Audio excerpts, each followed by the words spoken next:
నంద్యాల జిల్లా మసీదుపురం గ్రామంలో నూతన సంవత్సర వేడుకల సందర్భంగా టీడీపీ వర్గానికి చెందిన వారు వైసీపీ వర్గానికి చెందిన దళితులపై దాడికి పాల్పడి తీవ్రంగా గాయపరిచారు. సంతోషంగా నూతన సంవత్సర వేడుకలను జరుపుకుంటున్నారన్న అక్కసుతో దాడికి పాల్పడ్డారు. ఈ దాడిలో నరసింహులు, దానమ్మ మరో ఇద్దరు తీవ్రంగా గాయపడ్డారు. వీరిని వెంటనే నంద్యాల జిల్లా సర్వజన హాస్పిటల్కు తరలించి చికిత్స అందిస్తున్నారు. గ్రామంలో నూతన సంవత్సర శుభాకాంక్షలు తెలుపుతున్న ఫ్లెక్సీ బ్యానర్లను చూసి ఓర్వలేక అక్కసుతో టీడీపీ వర్గీయులు ఘర్షణకు దిగి దాడి చేశారని బాధితులు ఆరోపిస్తున్నారు. టీడీపీ వర్గీయులు ఇళ్ల వద్దకు వెళ్లి ఆడవారు, పిల్లలు, వృద్ధులని చూడకుండా రాళ్లతో, కర్రలతో దాడి చేశారని వాపోయారు. పోలీసులు తమకు రక్షణ కల్పించాలని వేడుకుంటున్నారు. గాయపడిన వృద్ధ మహిళ మాట్లాడలేని పరిస్థితిలో తనపై జరిగిన దాడిని పేర్కొన్నది.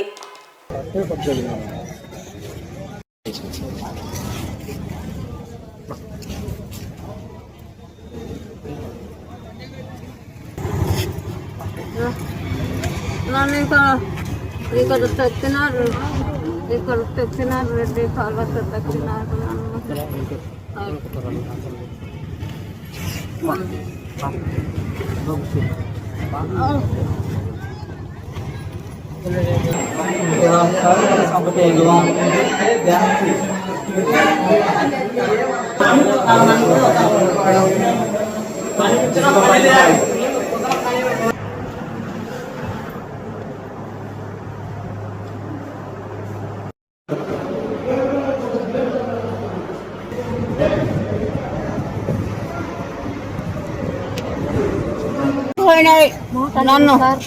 నన్ను సన్నగాడు కొట్టినాడు, రాజేష్ కొట్టినాడు సార్. ఇలా సండలో ఇడిపోయినా ఇడ ఎక్కి తొక్కినాడు సార్. పడిపోయిన నేను దావాలని సార్. ఇంటికి వచ్చి గడ్డతో ఆకిన వాళ్ళు కొట్టినారు సార్. మా ఇంట్లో వచ్చి ఉండలేము సార్. ఆడలను అందరినీ కొట్టినాడు సార్. దండం చేస్తా సార్. ఏంటో సార్ వాళ్ళు టీడీపీ నుంచి ఏదో మా ఖాళీ వచ్చి మా పిల్లలు దావకుంటే మా పిల్లలు అంటే మా పిల్లలు కొడుతుంటే మేము పోయినాం సార్.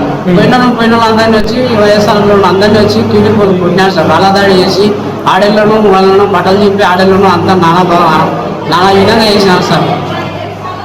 మా వాళ్ళు సంపనీకి వచ్చినారు సార్ 6 మంది. దాంట్లో సంపనీకి వచ్చినారు సార్ 6 మంది. దీని అంటే ఫ్లెక్సీ కట్టాం సార్ మేము వైఎస్ఆర్ వాళ్ళు టీడీపీలు ఎక్కువ నిన్నటాల వచ్చి మా అదాయితం చేస్తున్నారు సార్. అందరూ వచ్చి పాత కక్షలు అంటే పాత కక్షలు ఉన్నాయి సార్. వాళ్ళు మేము ఫస్ట్ నుంచి వైఎస్ఆర్ ఉన్నాం సార్. వాళ్ళు మధ్యాహ్నం జంప్ అయినాయి, వాళ్ళు మా మీద లక్ష కట్టుకున్నాం సార్. నా పేరు చేసాను సార్. ఎవరు మసీదుపురం సార్. అంతా ఇంకా రాజకీయంగా సార్. అంతా టీడీపీలే సార్. వాళ్ళంతా టీడీపీలు మాకు మా రెడ్డి నేను ఒక రోజు కింద సచ్చు సార్. అడిచినారు సార్. ఎవరు అడుగుతున్నారు, మా పిల్లలు అడుగుతారని ముందు వచ్చినాం సార్. ఆ వద్దులు అందరూ తావిచ్చినారు సార్. విడిపిస్తున్నారు. మధ్యలో 2-3 మనుషులు ఉన్నారు. విడిపిస్తున్నారు కూడా ఉరికిచ్చినారు సార్. వాళ్ళు రాలేదు. ఏమన్నా మేము విడిపిస్తున్నాం మమ్మల్ని కొడతారని వాళ్ళు రాజేశ్వర వచ్చి పటాన్ని కొట్టినారు సార్. గుద్దినాడు పెట్టుకోవడం గుర్తు వరే మేము మాట్లాడితే కొడతారు. గాజు నా కొడుకుని తిరుగుతుంటే ఇంకో రాళ్ళు తీసుకొని వచ్చినారు సార్. రాళ్ళు చేసినారు. మొన్న మరదలో గైమి దానమని కొడుతున్నారు. ఆమె ఇంటి పోయేదాకా పక్కన గాయ వేసి కొట్టుతారు కానీ నేను సార్.